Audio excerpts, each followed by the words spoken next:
저는 학교 선생님인 어머니를 따라서 한 3년에 한 번씩은 이사를 다녔어요. 그때는 이사를 가면 이삿짐이라는 게 동네 누군가 봉사해주는 학부형이 있으면 소 달구지에다가 그냥 괴짝 한 독에 이렇게 싣고 가면 그게 짐 다였습니다. 살림이라고 하는 게 볼품이 없었고 여러 가지 챙겨갈 것 없는 아주 단순한 삶을 살아갈 때였어요. 제가 국민학교 2학년 때 정도로 기억하는데 우리 집에 엄청난 재산이 생겼어요. 지금까지 한 번도 보지 못했던 라디오를 우리 어머니가 시내에 가서 사오신 거예요.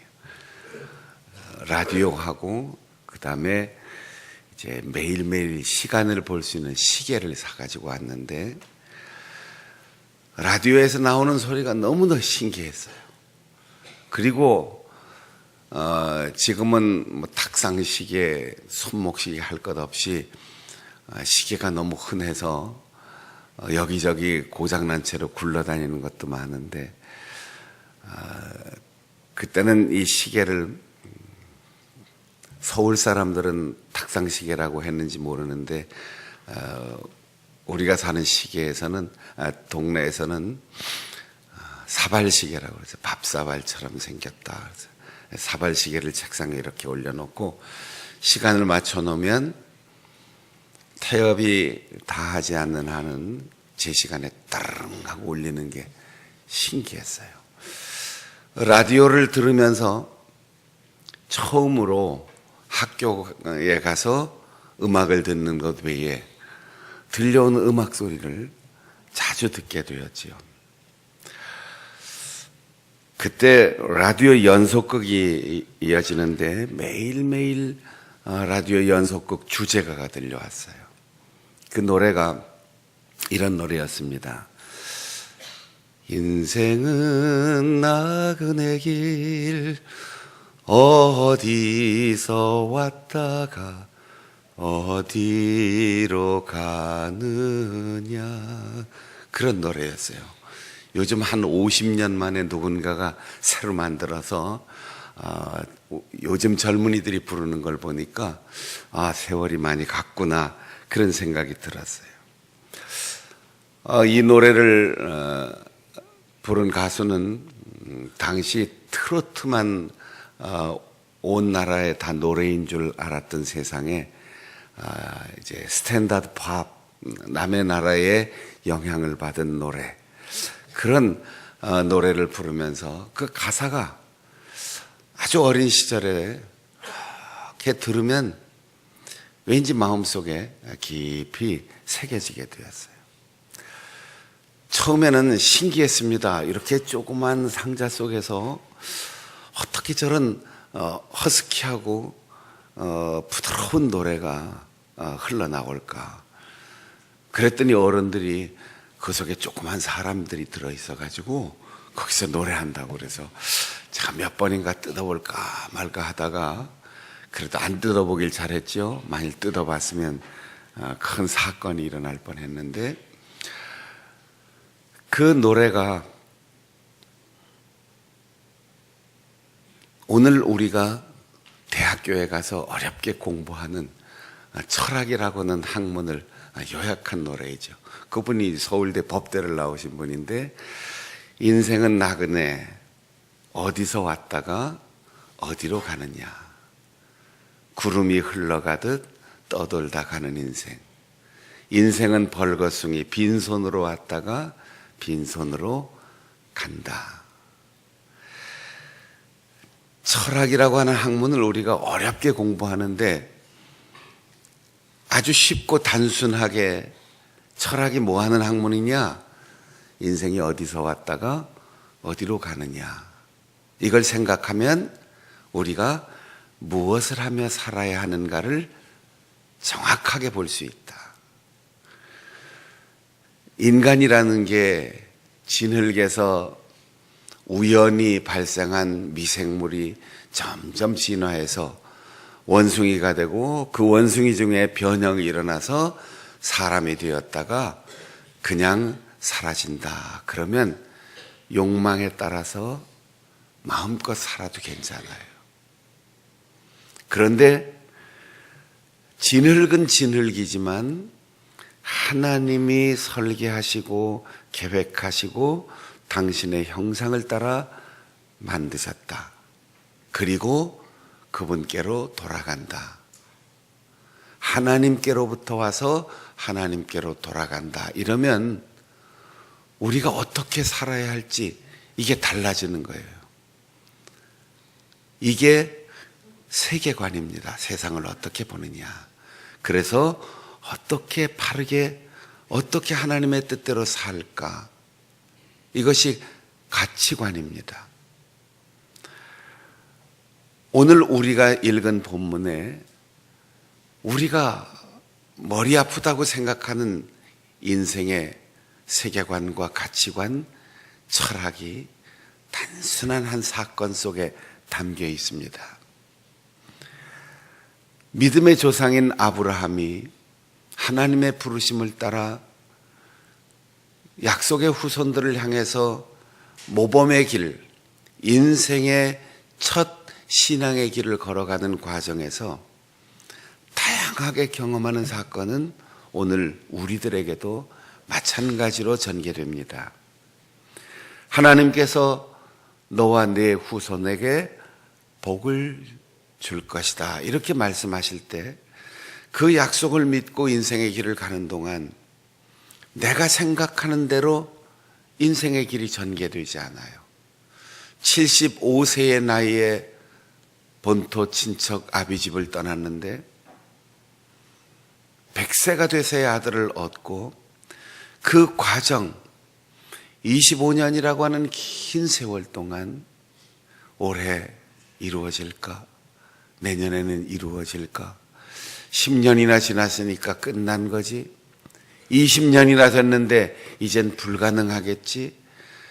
다양한 의심, 회의, 그리고 믿음을 회복하고 믿음을 상실하는 수많은 우여곡절이 그에게 있었어요. 그리고 마침내 아브라함의 아내 사라가 이렇게 제안합니다. 여보, 하나님의 약속을 너무 그렇게 순진하게 믿지 말자. 하나님이 아들을 주신다고 했으면 우리가 아들을 낳으면 될 거 아니야. 그렇게 바보처럼 이미 내 몸에 자식을 낳을 수 있고 임신할 수 있는 모든 징조가 다 끊어졌는데 그렇게 미련하게 기다릴 게 뭐 있어. 젊은 내 몸종 하가를 당신이 동침하여 거기서 아들을 낳으면 그것도 하나님께서 주시는 거지. 들어보니까 그럴듯해요. 아브라함은 하나님의 약속보다 아내의 말에 귀가 기울어졌어요. 여기엔 누구도 예외가 아닐 겁니다. 이성적이고 합리적이고 훌륭한 대안이 될 수 있다라고 생각했을 거예요. 거기서 아들을 낳았습니다. 그런데 아들을 낳고 보니까 사라가 그 자기가 자원하고 생각하고 계획해서 자기의 몸종을 남편에게 잠자리에 들여보냈는데 후회가 되는 거예요. 자기의 남편이 점점 부인인 자기보다 몸종을 더 예뻐합니다. 아기가 있으니까 아기에게 완전히 시간을 다 뺏겨서 자기를 돌아보지 않습니다. 그래서 그 몸종을 학대하기 시작합니다. 사사건건 트집을 잡고 비난하고 구박을 하죠. 견디다 못해서 하갈이 도망을 갑니다.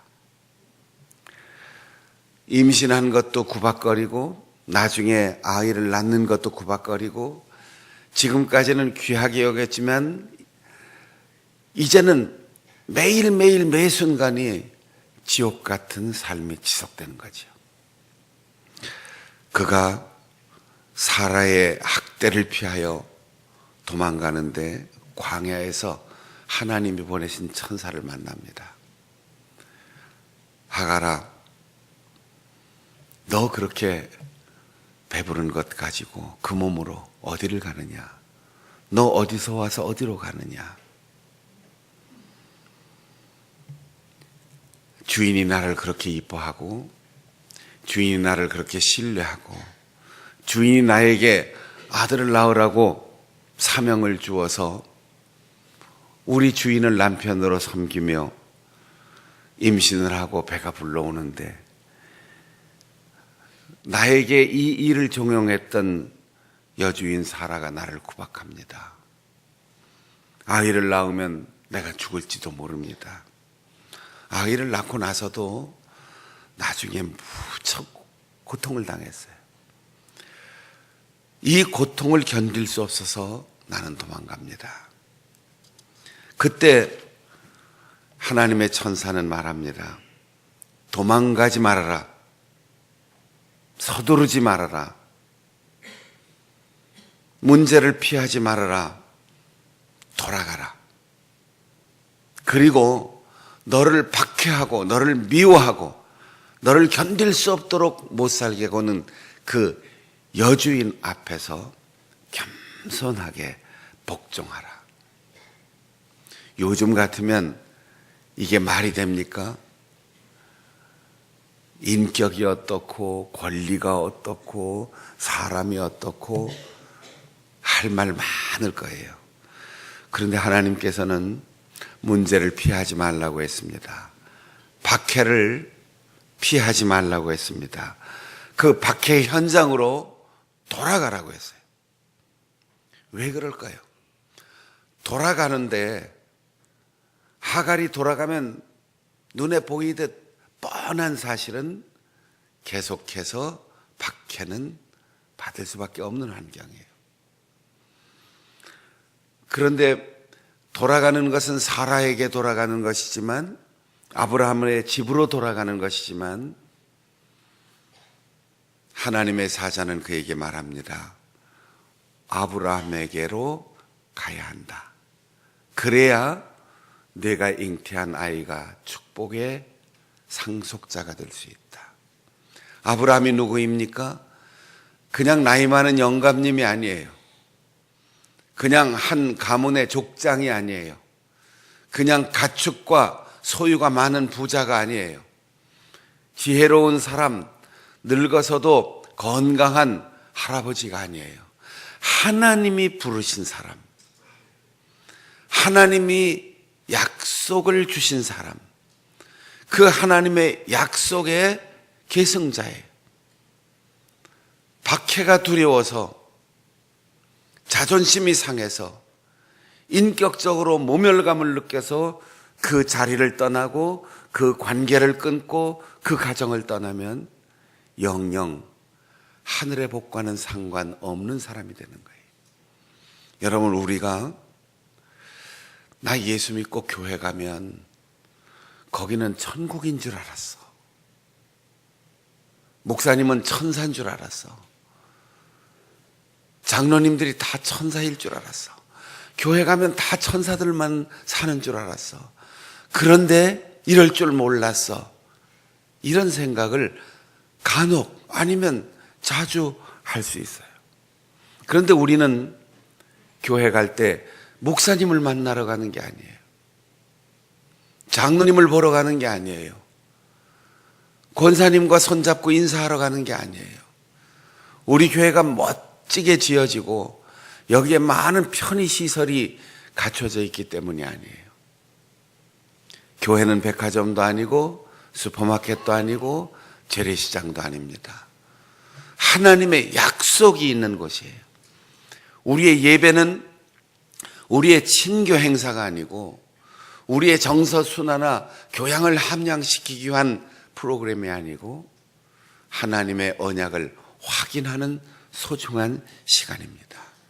그래서 매주마다 우리가 내가 있어야 할 자리로 돌아오는 거예요. 1년 52주 한 번쯤은 좀 빼먹으면 어떻겠습니까? 1년 365일 좀 가끔 소홀히 여기면 어떻겠습니까? 이렇게 생각할 수 있어요. 목사도 사람이고 장로도 사람이고 권사도 사람이고 집사도 사람이고 다 사람이니까 별것 아니야. 그냥 난 혼자서 성경 읽고 혼자 찬송하고 혼자 하나님하고 교통하고 혼자 기도할 거야. 이렇게 생각할 수도 있어요. 그러나 하나님은 두세 사람이 예수의 이름으로 모인 그들 가운데 있으리라고 우리 주님께서 약속하셨어요. 반드시 공동체 예배, 반드시 너와 나의 화목한 관계, 그 가운데 우리 주님이 계십니다. 그래서 교회가 필요하고, 그래서 건물이 필요하고, 그래서 예배 시간과 정해진 장소가 필요한 거죠. 우리가 교회에 올 때 간다라고 생각하지 말고 돌아간다라고 생각해야지 돼요. 우리가 누구를 만난다가 아니고 하나님의 언약을 내가 받아들인다, 이렇게 생각하고 예배에 참석해야 돼요.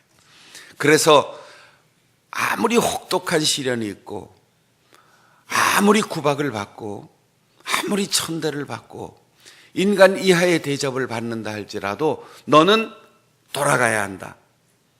아브라함에게로 가야 한다. 사라에게 모멸감을 느끼고 인격적으로 천대를 받아도 거기 가서 복종하라. 복종이란 말이 여러 가지 의미가 들어있는데 훈련한다, 굴복한다, 고통스럽다. 남자분들 논산훈련소 갔다 오셨죠? 각사단 훈련소 가서 훈련받고 군대 갔다 오셨죠? 훈련받기 싫으면 자기 목숨도 건질 수가 없어요. 호된 훈련을 받지 않으면 전쟁이 일어나면 동료를 구하고 나라를 구하기는커녕 제 목숨도 보존할 수 없어요. 훈련은 혹독할수록 강한 군인을 만들어내는 거예요. 훈련은 길수록 계급이 높은 군인을 배출하는 거예요. 훈련은 굴복하면 할수록 자기의 목숨을 살리는 기술과 능력을 습득하게 되는 거예요. 훈련받기 싫다고 계속 핑계대고 도망다니면 전쟁이 일어나면 제일 먼저 죽습니다. 공부하기 싫으면 어떤 전공이라 예술이든 체육이든 반복 훈련하기 싫으면 좋은 성과를 거둘 수가 없어요. 피가 나고 땀이 나고 눈물 나고 그 고통스러운 굴욕적인 과정을 거쳐야만 훌륭한 예능인을 만들어낼 수 있어요. 아브라함은 복의 통로입니다. 거기로 돌아가라는 거지요. 때로는 교회에 예배하고 출석하는 일에 목사 얼굴이 좀 보기 싫을 수도 있어요. 교회 건물 구조가 마음에 들지 않을 수도 있어요. 나하고 생각과 사고방식이 항상 다른 사람과 늘 서먹서먹해서 충돌할 때도 있어요. 그러나 우리는 자신을 낮추고 반복되는 훈련 속에서 예수 그리스도의 정병으로 거듭나고 하나님 나라 가는 그날까지 우리가 이 구원의 길, 사명의 길, 영원한 소명의 길을 걸어갈 수 있는 겁니다. 복종할 줄 모르면, 돌아갈 줄 모르면, 낮아질 줄 모르면 하나님의 언약과 관계가 없습니다. 돌아갔습니다. 하갈은 돌아갔어요. 그리고 하나님을 만난, 하나님이 보내신 사자를 만난 그곳에 우물이 있었는데 하나님이 나를 살피셨습니다. 우물의 이름을 살피시는 하나님, 부엘라 헤로이, 이렇게 이름을 지었어요. 구약 성경에는 하나님에 관해서 여러 가지 이름이 나옵니다. 여러분 여러분 뭐라고 불러요? 박순영 이 사람을 여러분 뭐라고 불러요? 목사님 이렇게 부르잖아요. 제 아내는 저를 목사님 이렇게 부르나요? 물론 여러 사람이 있을 땐 그렇게 부를 수 있겠죠. 여보 이렇게 불러요. 저희 집 자녀들은 저를 아빠 이렇게 불러요. 어린아이들이 막 말을 하기 시작하면서 혼동이 생기는가 봐요. 왜 한 사람을 두고 여보 이렇게 부르기도 하고 아빠 이렇게 부르기도 하고 아버님 이렇게도 부르기도 하고 나는 저희 손자가 할아버지 이렇게 저를 불러야 되는데 이게 혼란이 좀 오는가 봐요. 저희 두 돌 된 손자가 얼마 전에 하극상을 하는데 제 어머니 보고 저희 집 며느리 보고 엄마 그러더니 어느 날 갑자기 애미야 이렇게 부르는 거예요. 그래서 저희 딸이 하극상 이렇게 제목을 붙여갖고 동영상을 찍어갖고 제가 베트남에 있는데 보냈더라고. 하극상 그래서 이게 뭔가 봤더니 애미야 먹어 애미야 먹어 이런. 제가 총회본부 가면은 교역자 공제 이사장 할 때는 저를 보고 이사장님 이렇게 총회본부 직원들이 불러요. 요새는 해외 선교위원장이 되니까 요즘은 가면 위원장님 이렇게 불러요. 한 사람에게 참 다양한 이름과 명칭이 있는데 하나님을 바라볼 때 창세기 17장에 보면 하나님께서 스스로 절망해 있고 이젠 나이 먹어서 틀렸다 애 낳기는 글렀다 이렇게 낙심하고 있는 아브라함 부부에게 오셔서 나는 전능하신 하나님이라 엘샤다이 이렇게 말씀하세요. 하나님은 못하는 것이 없는 분이다. 엘샤다이. 출애굽기 15장에는 여호와 라파 치료하시는 하나님. 출애굽기 17장에는 여호와 니시 여호와는 나의 깃발 승리를 주시는 분이십니다. 사사기 6장에는 여호와 살롬 평강을 주시는 하나님. 에스겔 48장에는 여호와 삼마 거기 계시는 하나님. 오늘 하갈에게 나타나신 하나님을 하갈은 이렇게 불렀어요. 엘 로이. 로이라는 말은 살피신다. 엘은 하나님. 그래서 그 앞에 우물이 있었기 때문에 우물은 부엘, 부엘 로이. 하나님께서 나타나신 우물.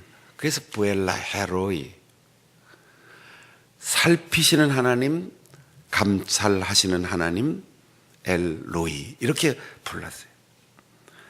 사랑하는 여러분, 하나님은 우리를 살피십니다. 억울해도 억울해하지 마세요. 고통스러워도 힘들다고 한숨 쉬지 마세요. 실패했어도 끝이라고 생각하지 마세요. 불가능해도 못한다고 하지 마세요. 우리를 살피시는 하나님께서 다 보고 계십니다.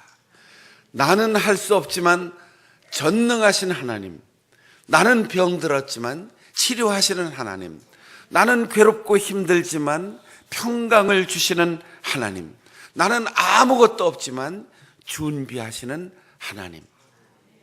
그 하나님이 우리를 살피십니다.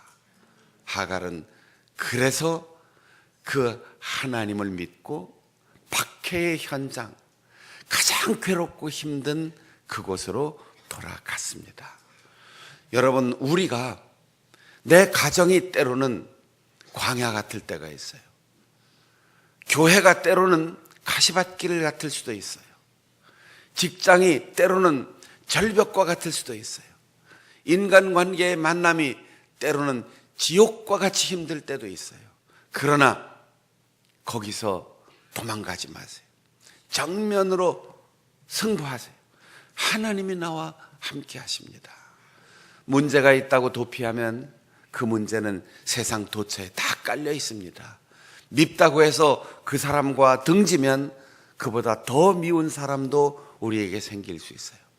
나를 괴롭히는 사람 싫다고 도망가면 더 힘든 일도 생길 수 있어요. 문제가 있으면 그 문제 앞에 정면으로 서십시오.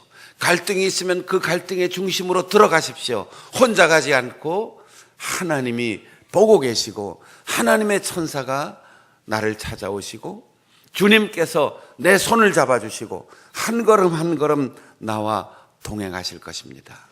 따라해 보겠습니다. 살피시는 하나님, 살피시는 하나님, 살피시는 하나님, 그 하나님이 여러분의 하나님이신 것을 믿고 괴롭고 힘들어도 우리의 삶의 현장에서 그분과 손잡고 반드시 그것을 극복하고 진정한 평화와 안식과 행복과 희망을 누릴 수 있는 우리 성도들이 되시기를 바랍니다. 찬송하시겠습니다. 날마다 순간마다